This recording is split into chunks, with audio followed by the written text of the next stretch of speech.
Hello, hello, and welcome, beautiful soul. So happy to connect with you today for this very special discussion and Q&A session all about burnout, and in particular, burnout in healthcare professionals. I am your host today, Dr. Deas Wandrea Pennington Wasio. I'm here in the sunny heat wave south of France, and joining me today I have Dr. Laxmi Naik, who's in the United States, and Jacob Mubarak, who you may have seen before on my podcast. He's in Costa Rica. So before I bring them into the conversation, I got some folks who were saying, hey, I'm not in healthcare, but I'm in burnout. You are welcome to join along, and if you have questions, you can leave them in the chat, and we'll be happy to answer them. So I'm super excited about this because I have been working in the space of burnout recovery for about 17 years after I had my first burnout experience. But we're going to get into that in the conversation. One of the other things that we're doing now collectively is inviting folks to join us on retreat using psilocybin mushrooms at a legal retreat center in Costa Rica. So this December, we are welcoming folks for the Healing the Healers retreat. It's in December. And so if you'd like more information on that, I would love to share it. You can check us out online at healingthehealersretreat.com.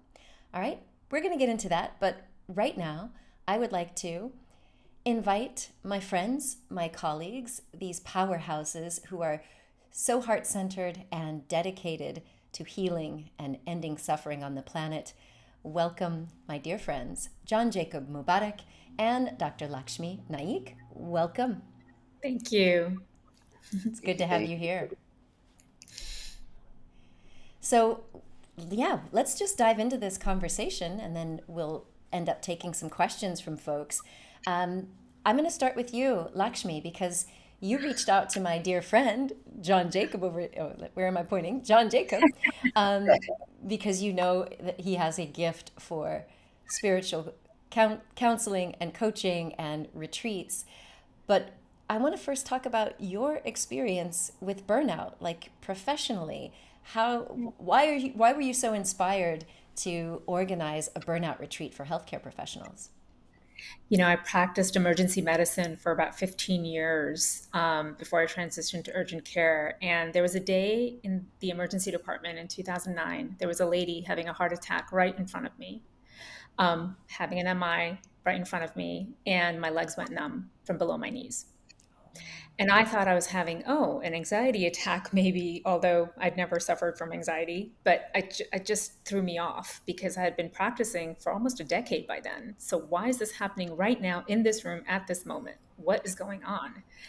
But I knew like it was serious enough that I called my senior, said, you got to take over. I'm not going to be good for anybody right now. I don't know what's happening. My legs are numb. And after that proceeded about a 2-month workup on why my legs went numb through blood work, specialists, etc. And they found a disorder that occurs in only 1 in 1 million women. What they found was antibodies to potassium ion channels in my body. Whoa. I It's don't one, think I've ever heard that. yeah, it's the strangest thing. It's an autoimmune condition, and it's only 1 in 1 million. And there's apparently a cohort of just 1,000 or so women sitting in University of Pennsylvania somewhere that they're doing studies on. So I'm sitting there like, of course, the 1 in the million, right, has to happen to me.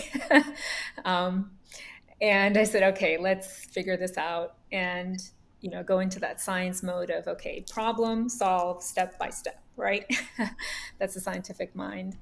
And so I reached out to a bunch of specialists, and it was more drugs and more medicines and more conventional therapies. And I said, well, let me go back to my roots. I'm from India originally, you know, um, herbal medicine, Kriya or energetic based medicine, et cetera, all started there. So I said, let me go back to my roots. But I was so Western trained, I myself had no clue. I was so removed from it all. And, started approaching meditation, yoga with Isha Foundation, and then started healing myself, started healing my gut, my diet with supplementation, and then plant medicine, which was transformative for me.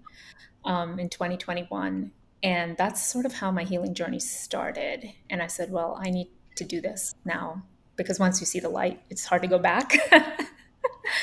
I said, now I need to bring this forward, not just for myself, now that I've done the healing. And I reversed my autoimmune condition. And I'm not saying that's the path for everybody, but, and I'm sure there's a place for medication for some patients, which we do see often in our practice. But for me, I've reversed my autoimmune disease. I am not on any medications. I'm able to, be thriving through intense dietary, hormonal management, nutrition, all of those things that were really never taught in medical school. And I think we had like 16 hours of nutrition in our 4 years of training. So yeah, I mean, it was beautiful. But all aspects of me, I tried to sort of address the spiritual, the mental, emotional, and the physical. And then I said, it's time, I feel, to bring it to other people, because especially plant medicine, to other physicians who might be in burnout. And in the process of my training, I lost three beautiful friends to suicide who were physicians. Dr. Lorna Breen, shout out to her and her spirit. She was the chief of the emergency department in New York City, the middle of COVID. She was running the ER, and post COVID, especially with the stress and all, she committed suicide, and she was the last person. There's now President Biden passed the Lorna Breen Act about in January. This is internationally known, and she was my senior resident who trained me. I've had two other physicians also, commit suicide from the intensity and stress of burnout. And at this point, it's not just burnout; it's almost moral injury what's happening. And so I feel that there's a paradigm shift happening in the universe. There's a greater intelligence that needs to manifest itself. And if we are the vehicle for this through plant medicine, so be it. Wow. What a story. I hadn't heard that from you before. Thank you so much for sharing. It's really touching, because I think all of us have been touched by someone who's died by suicide, and it rocks your world, especially as a physician and when it is a physician. Yeah. So, what is your focus now with your spectrum, with your healthcare practice? After you healed yourself, we lost. We lost. She'll come back. Laxmi, She'll come back. No worries. I have faith. So, John Jacob, my dear friend, JJ, blessings, dear brother. Why blessing, don't, sister. why don't you give us a little bit of an insight into your world, and why did you say yes to a retreat specifically around burnout? Yeah, thank you so much for that question. Yes, to a retreat specifically about burnout. My mission in life is to bring joy and facilitate healing. And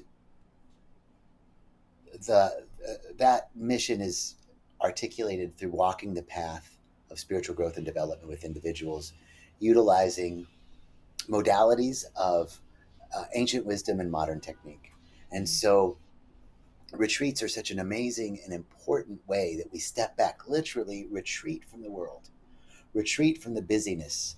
This is our mindfulness practice. We do this with meditation every day. It's to step away from the world of effects, the world of coming and going and late and soon and getting and spending, so that we can get in touch with something beyond our five senses, beyond what the analytical mind shares or allows us to see. So retreating in general through our daily practice is important. But as we move through life, and this is where burnout really comes in,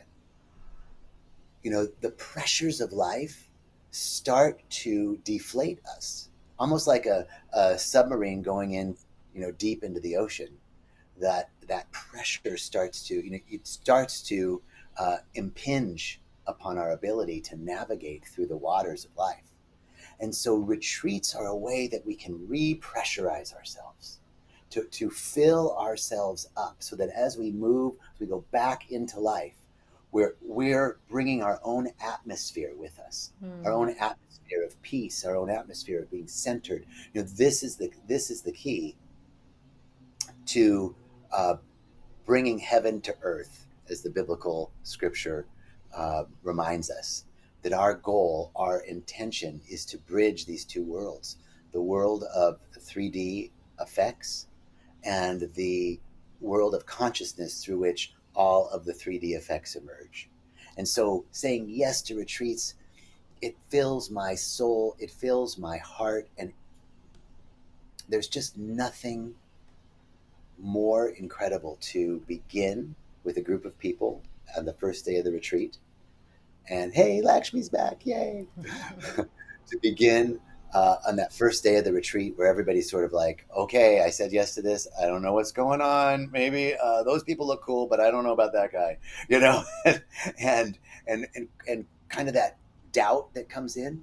And then through the process of good food, community, plant medicine, meditation, yoga, Kundalini yoga specifically, breath work, metaphysical classes, nature connect, time to reflect and journal, and that we grow together as a family, as a soul family that had an appointment for this retreat.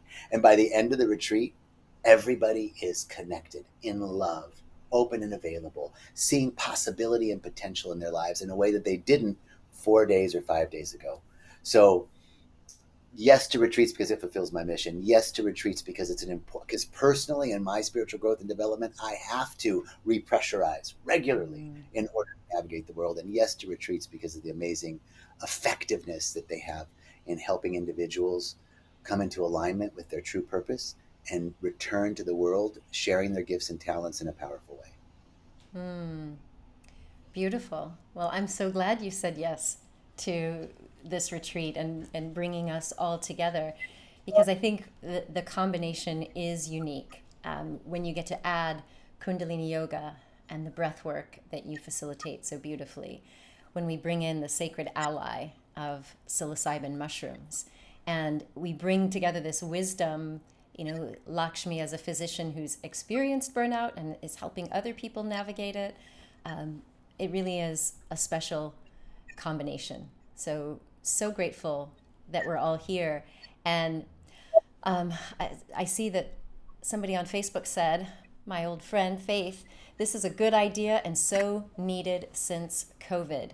Absolutely. I think, you know, it's important maybe for us to kind of tease up how burnout looks, because most of us think of physical fatigue, emotional exhaustion, a little bit of cynicism, that sense of sort of being dispassionate about the work that you were doing where you previously were passionate, which happens in healthcare, but it also happens in all of the helping professions, whether you're a teacher, you're a nurse, firefighter, policeman, or if you're caring for special needs children or elderly parents, you can see burnout show up there.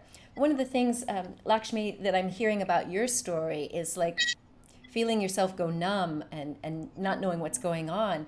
I've had so many people talk about the physiologic and physical symptoms that accompanied their burnout. It wasn't just being tired or brain foggy or emotionally detached. Like you, there are several things that happen in the body. And I often tell people that you have to look at burnout as this multi-organ effect.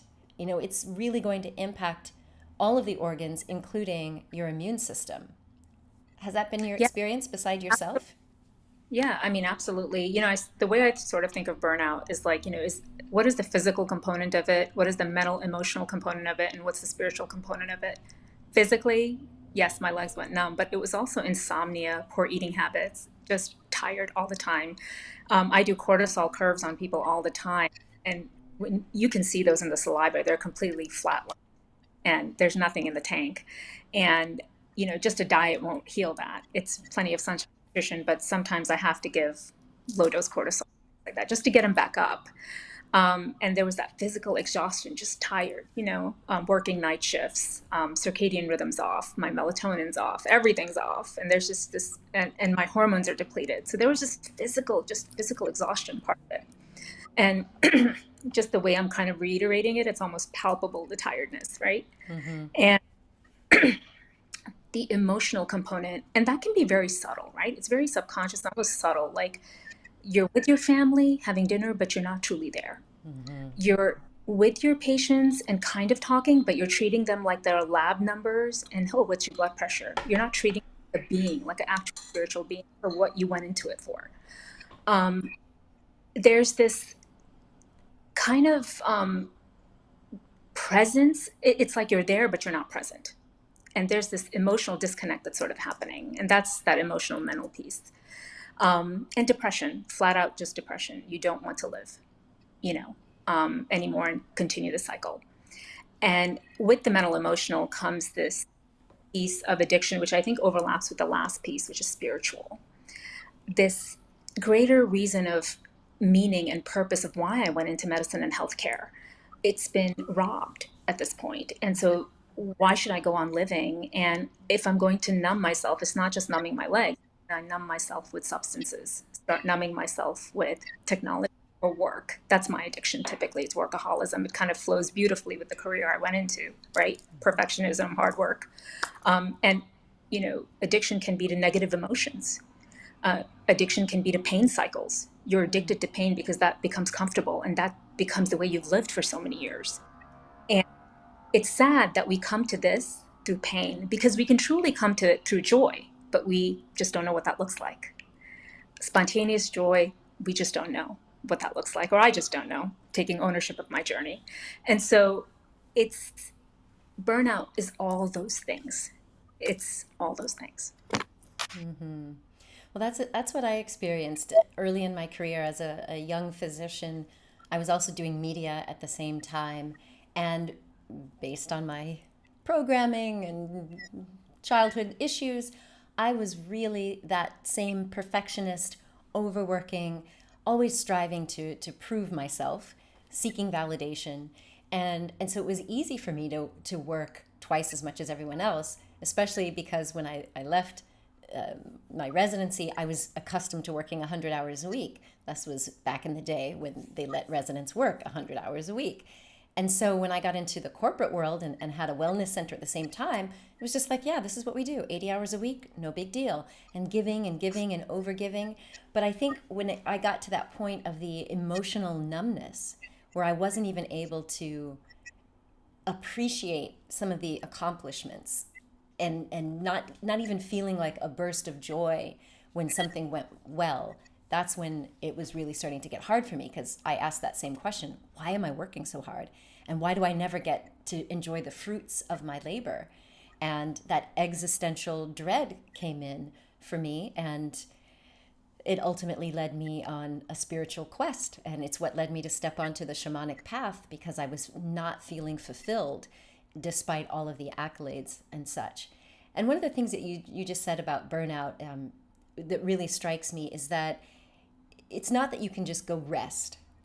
Like, burnout recovery is not, I'm just going to take a vacation. If I only had 2 weeks or a month off, or I have clients who said, it was a toxic workplace, so they go to a new job, then they have a little honeymoon period where everything seems okay, and then they go back into the same cycle. And it's because there are fundamental characteristics within us, many of these psychological triggers that lead us to overwork, overgive, not prioritize self-care. And that's what I had to learn the hard way. And I think when I stepped onto the shamanic path and started looking at plant medicine and sat with plant medicine, then I could see those patterns.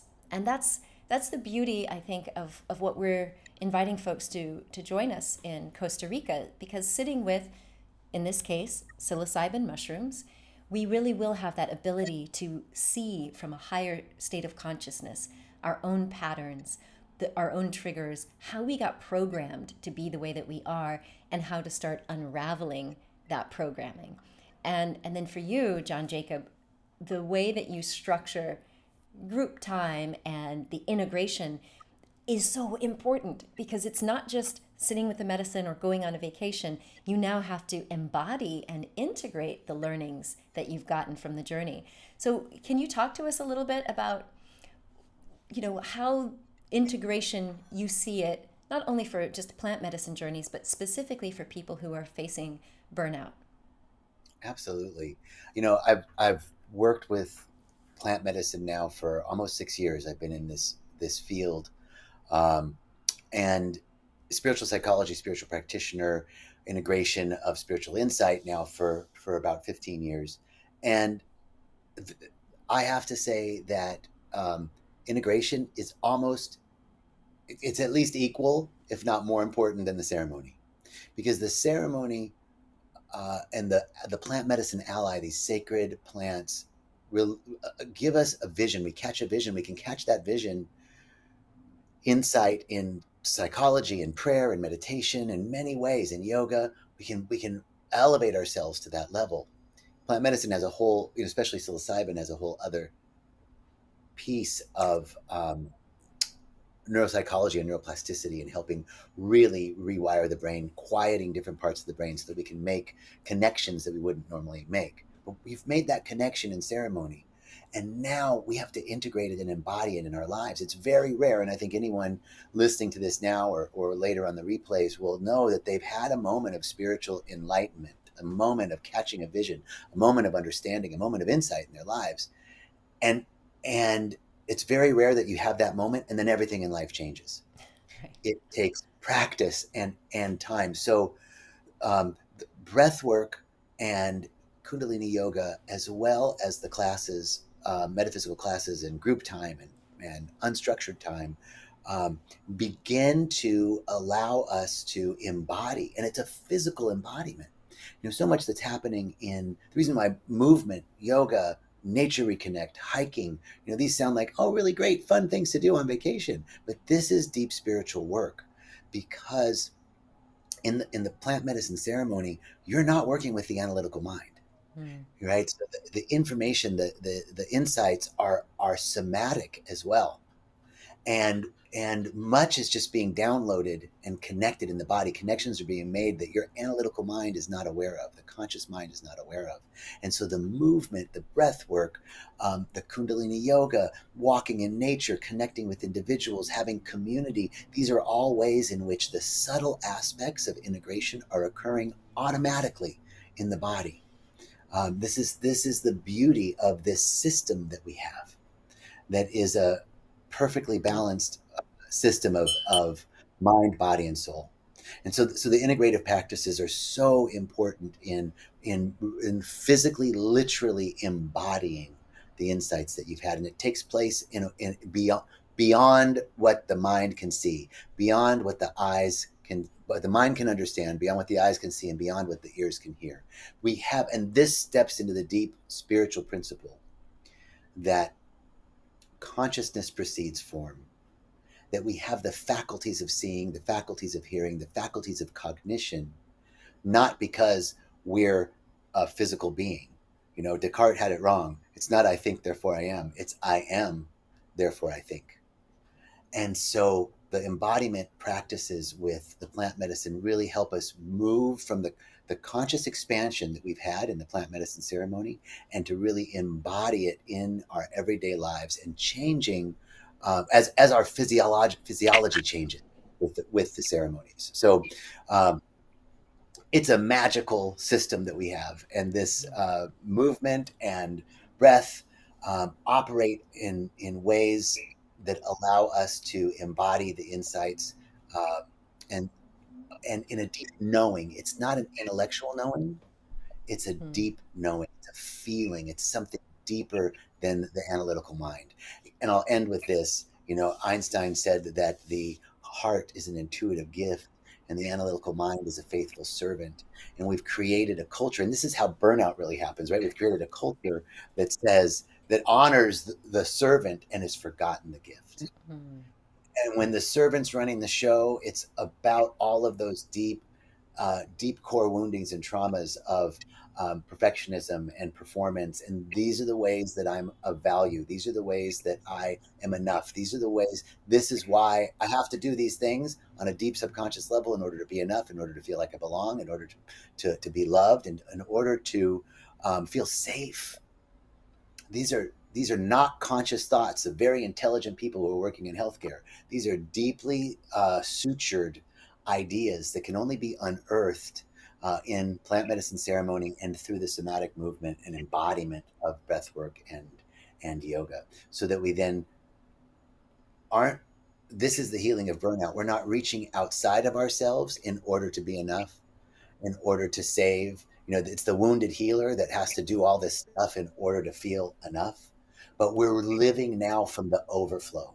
We're filling ourselves up with a joy that Lakshmi talked about earlier, a joy that comes from within, that's independent of circumstance, a deep knowing of our own value and self-worth, independent of condition.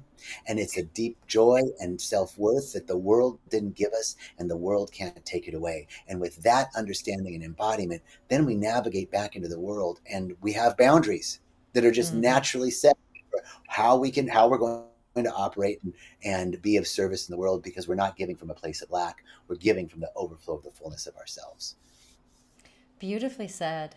I feel like these are the things that we know, and we can say that, like, oh, I have to have better boundaries, get more sleep, tell people no. But until you really feel the why of that, it's not just an intellectual thing. It's like, this is self-preservation. If you say that you're really out here to help all of these people, then you need to be well. You need to be full of vitality. And we have to be willing to surrender in some way, to finally get past the ego that has made us think that we had to be all these things. So I want to open this up to questions. If anyone out there is watching, you'd like to type into the chat a question. I already see that Ruth shared. Ruth said, I think in a way I was constantly searching for the honeymoon period, which lasted for about 2 months before starting again, rather than facing the issues. And so she said that, she could really relate to starting a new job, and after a few months, the stress and the depression would come, and then searching for a new job.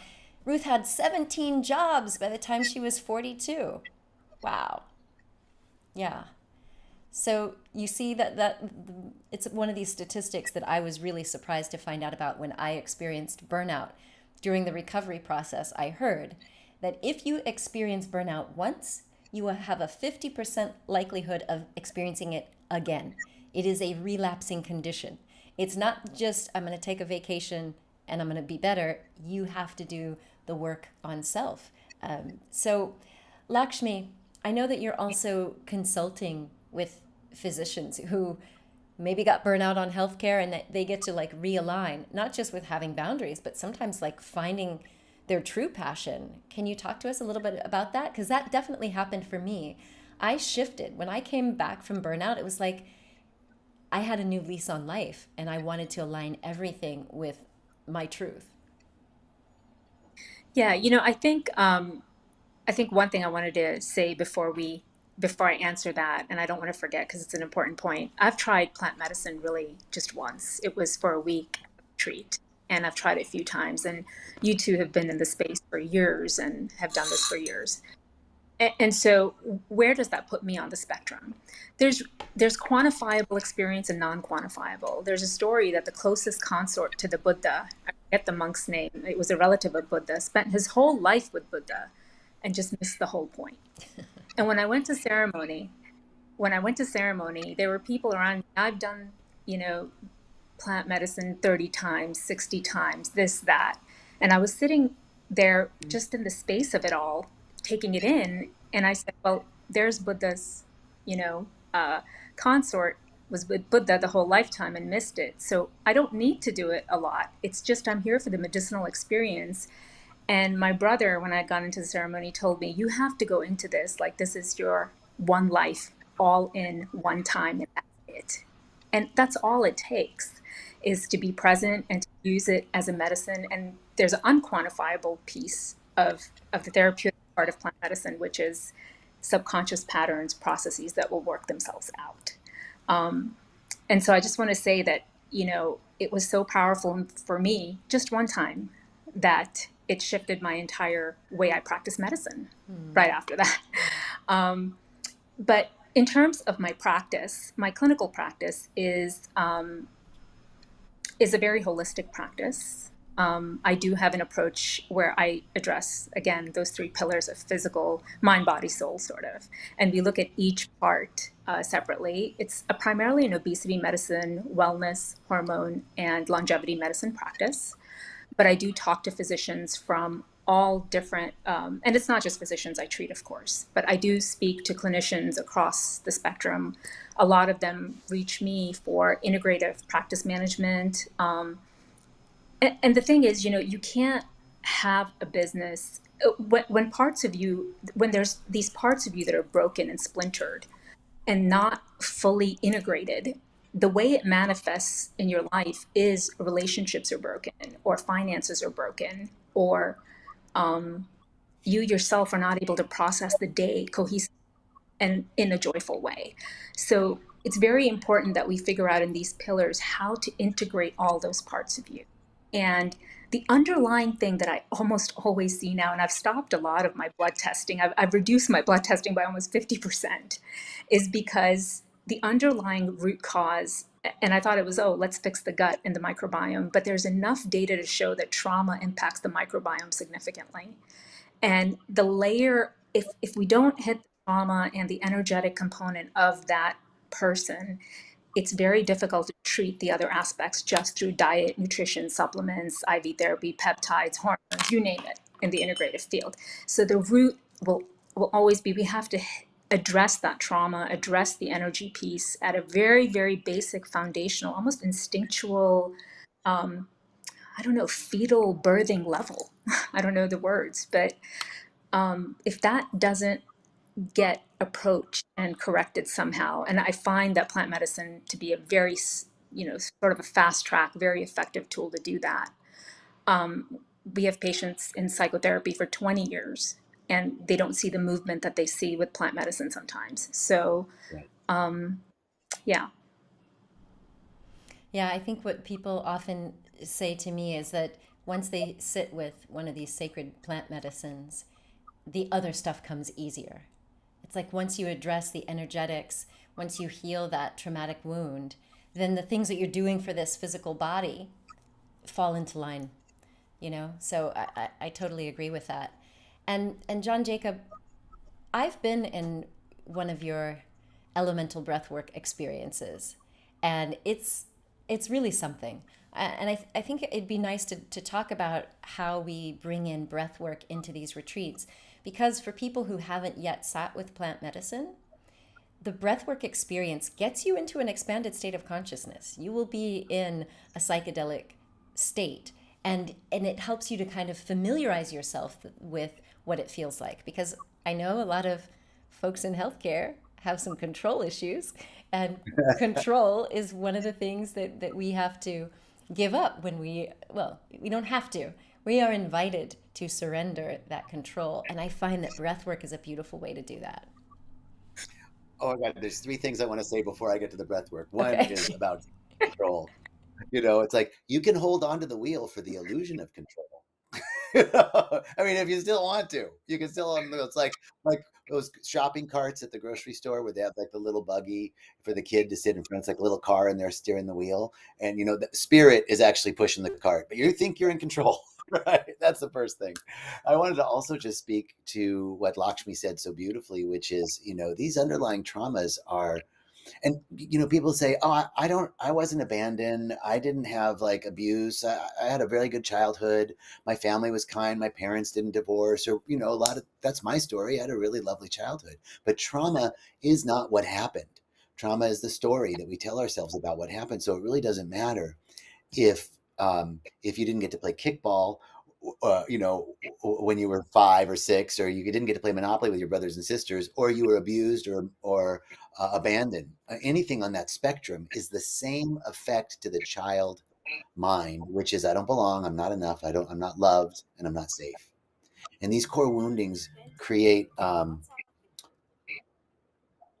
neural pathways just as strong as the one that's created when we touch a stove for the first time, right? Like when you were a kid and you touched a hot stove for the first time, you never had to touch a stove again. You knew that was bad. I'm not doing that. And that is the exact same early imprinted trauma that's so deeply seared into our consciousness that then is acting as a background program.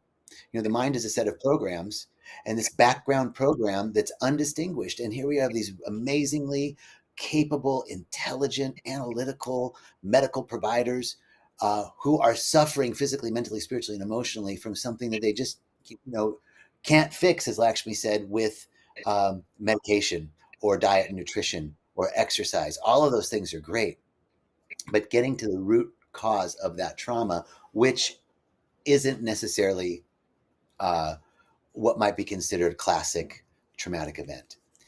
In terms of plant medicine and breath work, and my understanding of, I'm fascinated from a layperson's perspective of neuropsychology and as a spiritual psychologist as well. But the research that was done at the University of Washington in the late 90s on brain mapping, brain imaging, and psychedelic research really showed and articulated these two modes of the brain, the default mode network and the attentional mode network. And what's so interesting is what's happening in the psychedelic experience, the quieting of these two major control mechanisms of the mind, is the same thing that happens in breath work. It's the same activity that through diaphragmatic breathing, we move into an alpha state with quieted elements of the ego, rumination, negative self-talk, and also the ability to bring up memories that have been, these plant medicines and breath work have an anti-amnesic effect as well. So breath work is a powerful tool that can help prepare individuals for the psychedelic experience and also helps integrate post-psychedelic experience as we're moving through through the increase of oxygen in the body. And CO2 is not, as we know, is not a waste gas.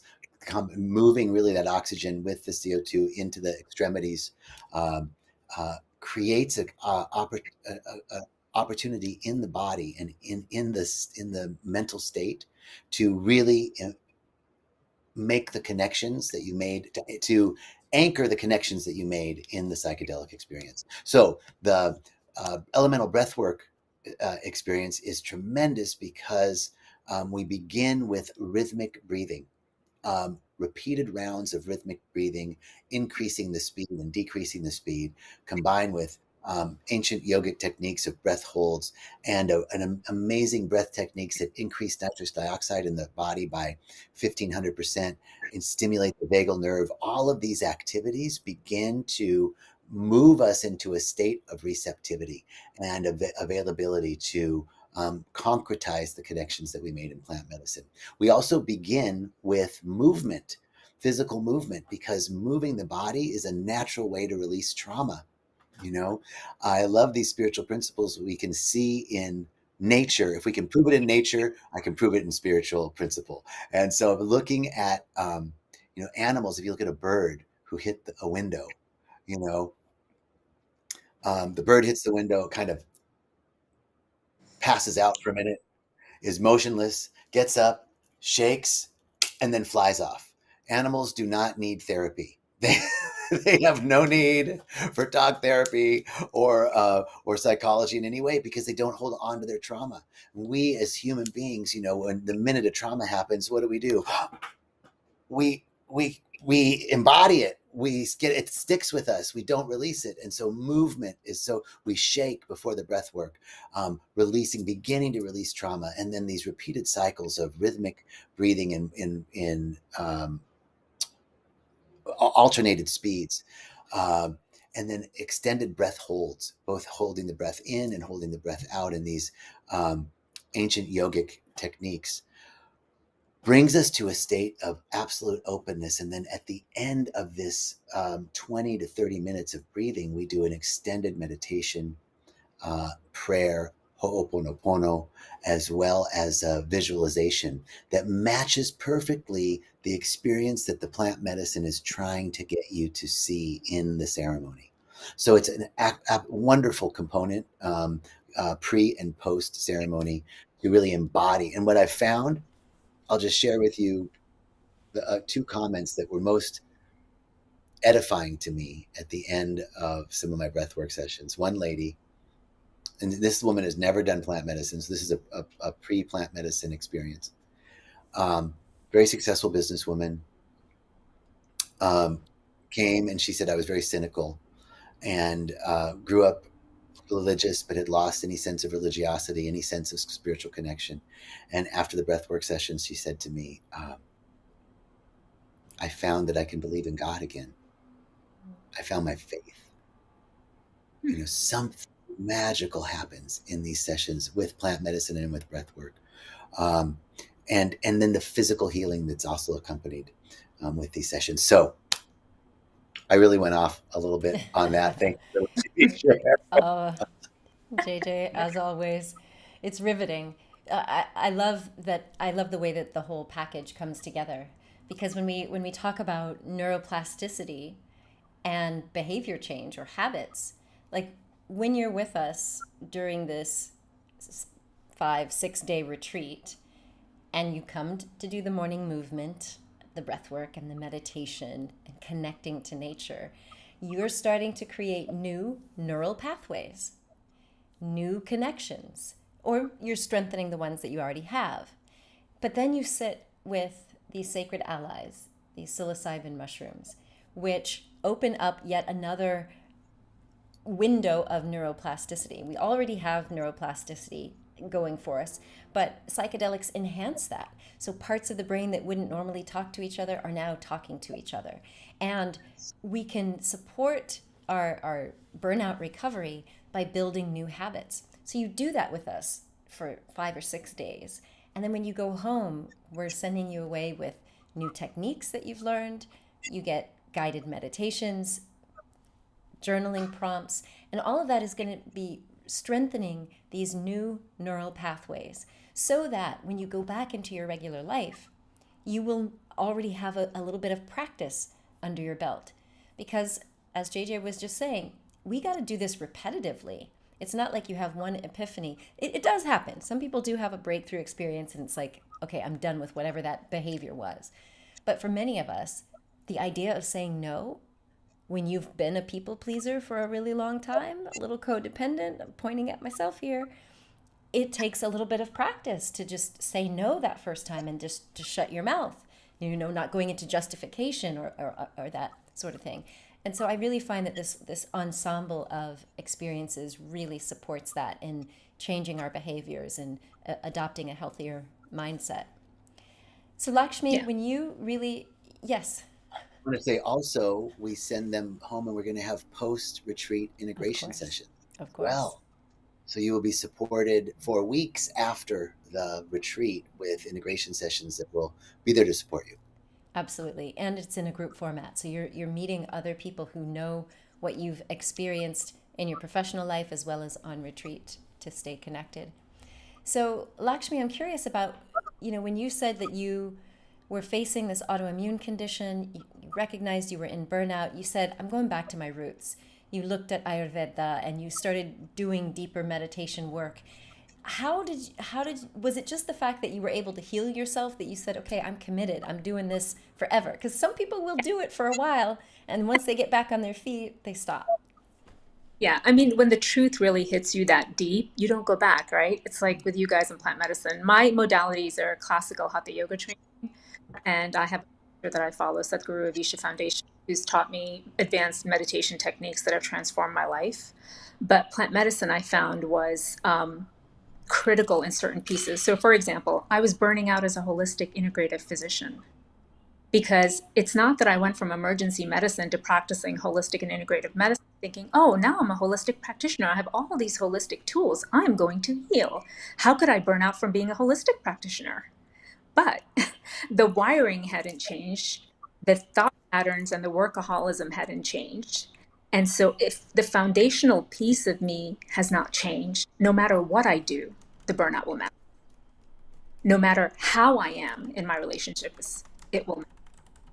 Um, and so that shift, I think plant medicine significantly helped me because it was such an intense experience. And to your point, um, the reason I've done it only that 1 week was because I was very intentional, and this is my journey, was because I was very intentional about it. I didn't want it to become a crutch or compulsiveness or an experience, just an experience.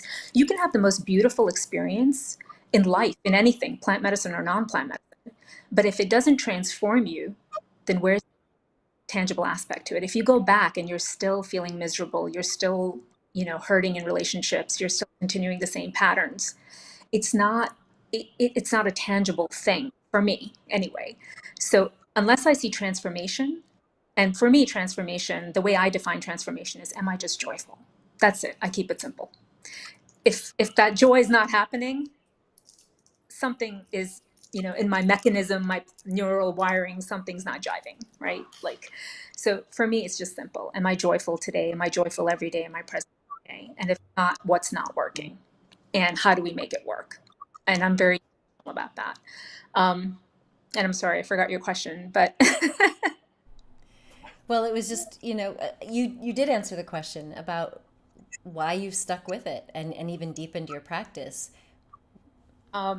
one thing I want to say is that the West approaches trauma and the mind from a psychological perspective, because the way they do it is EMDR tries to get to the subconscious, but it's mostly psychotherapy and counseling and, from the psychology, from thoughts. And the East approaches it through Kriya Yoga, which is energetic based yoga or energy, right? And I guess Latin America and the South used plant medicine to use it as a tool to address the energetic aspect of it.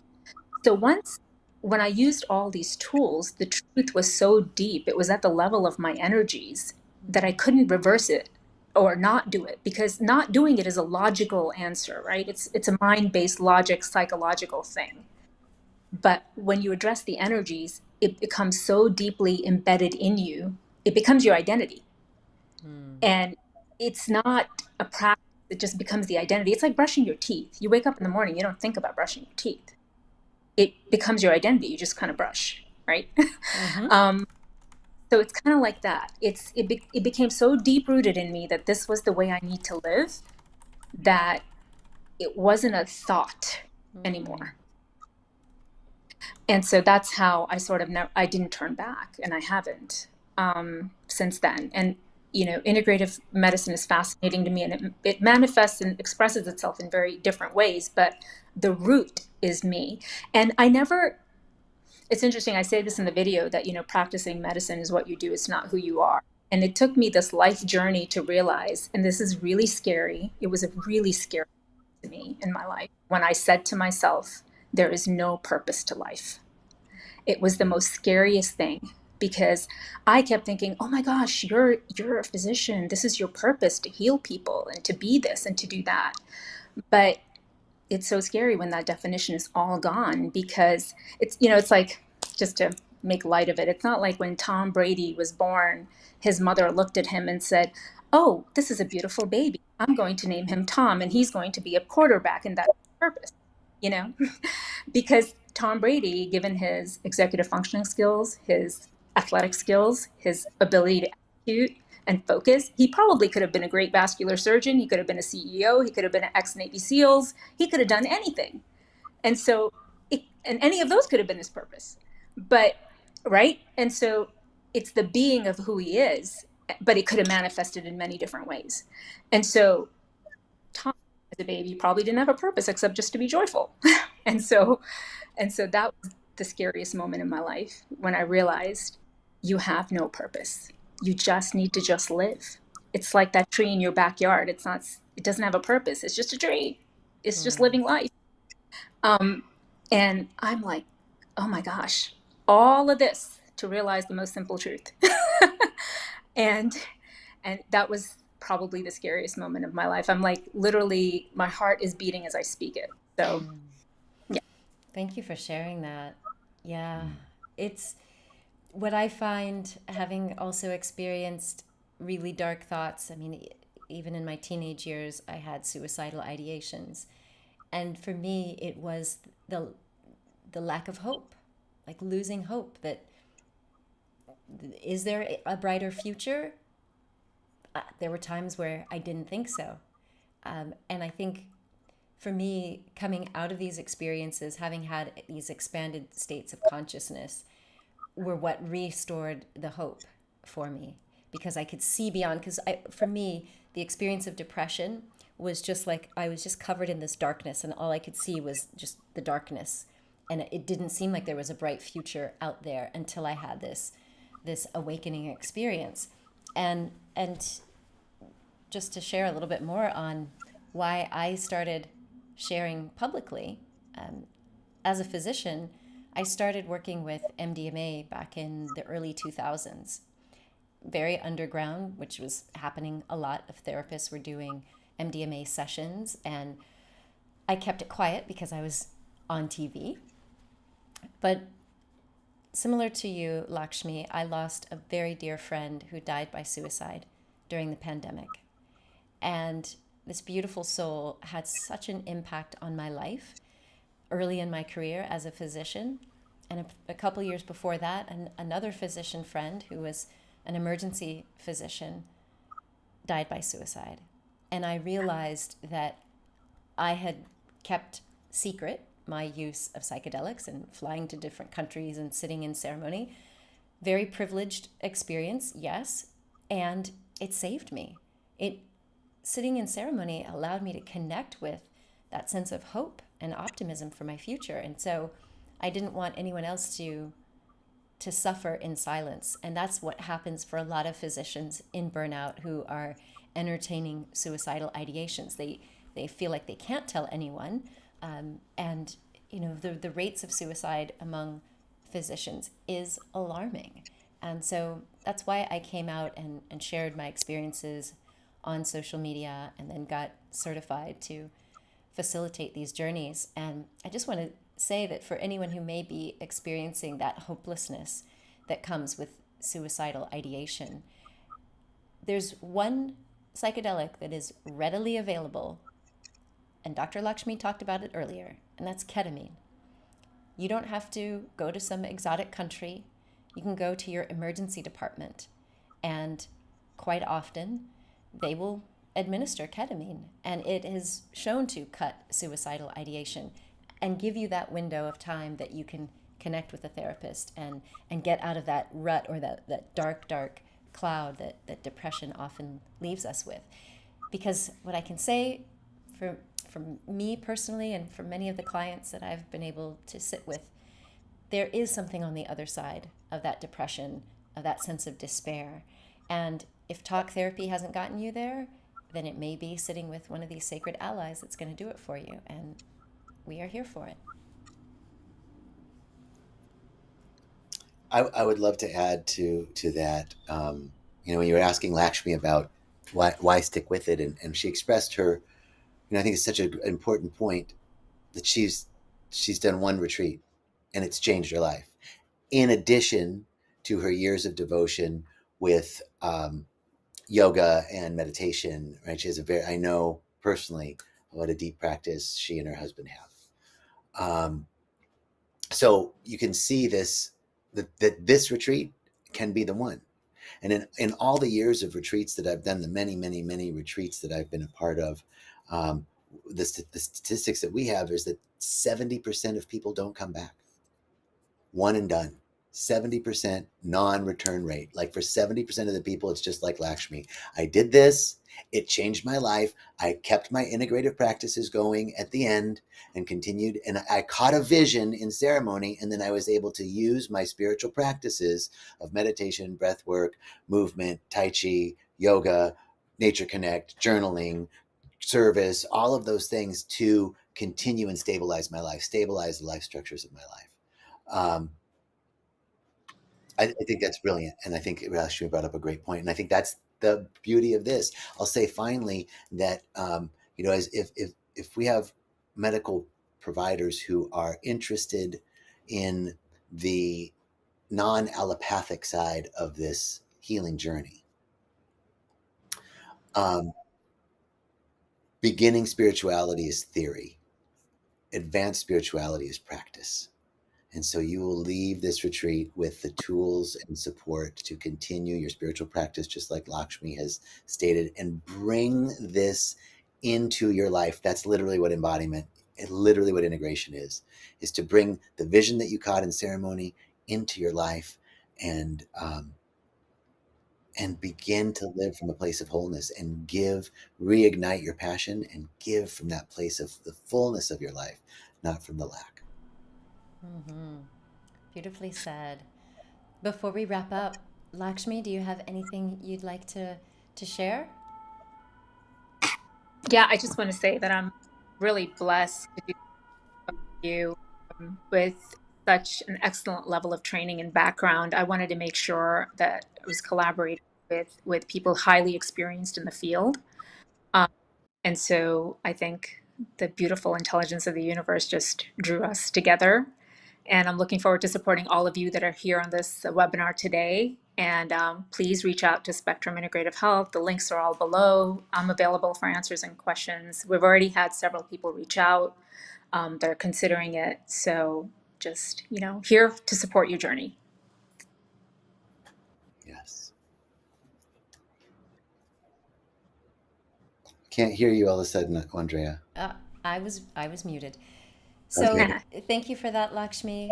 Absolutely. So if you are interested in experiencing this retreat with us, we will be hosted at Holos in Costa Rica, which has a legal license for us to sit with psilocybin. So you don't have to worry about being in the underground, no fear. You can literally come, let go of your worries, all of the beautiful meals, that connection to nature, facilitated journeys, as well as the integration circles. We've got you covered. We begin with preparation calls via Zoom. We also have a members area with a bunch of educational content, which is helpful if this is maybe your first time sitting with a sacred ally like psilocybin. And then after your week with us, we support you, as JJ mentioned, through the integration circles on Zoom. So you're going to make some new connections with yourself and with other folks in this space. So right now we have an early registration discount. So if you visit healingthehealersretreat.com, you can learn more about the full spectrum of this retreat and sign up. If you have questions, as Lakshmi said, you can reach out to any one of us. So lovely to have this time, and thank you. And we've got some sweet comments in here. Ruth D says she just wants to say, I appreciate what you're doing in this space. So valuable and needed. Thank you, Ruth. I hope we get to see you on retreat someday. And 1960 Genius Tina says, thank you so much for this. Well, you are most welcome. I hope that some little pearls of wisdom, maybe you felt the call to join us. We look forward to welcoming you on this retreat in Costa Rica. Many blessings, Lakshmi, John Jacob. Thank you. Thank you. Thank you. Blessings to all, peace to all, love to all. Thank you. All right. Take good care. Thanks, guys.